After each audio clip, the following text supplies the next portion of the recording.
بسم اللہ الرحمن الرحیم۔ تمام دوستوں سے گزارش ہے کہ ایک دفعہ اپنے پیارے نبی صلی اللہ علیہ وسلم پر درود شریف پڑھ لیجئے۔ اللہم صلی علی سیدنا مولانا محمد وعلی آلہ وسلم۔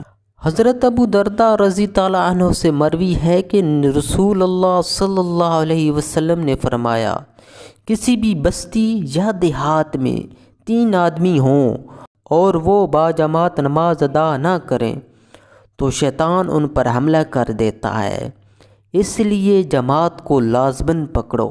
حضرت ابو سعید خدری رضی تعالیٰ عنہ سے روایت ہے کہ رسول اللہ صلی اللہ علیہ وسلم نے فرمایا، جب کہیں 3 آدمی ہوں تو ان میں سے ایک امامت کرائے، اور ان میں سے سب سے زیادہ امامت کا مستحب وہ ہے جو قرآن کا زیادہ قاری ہو۔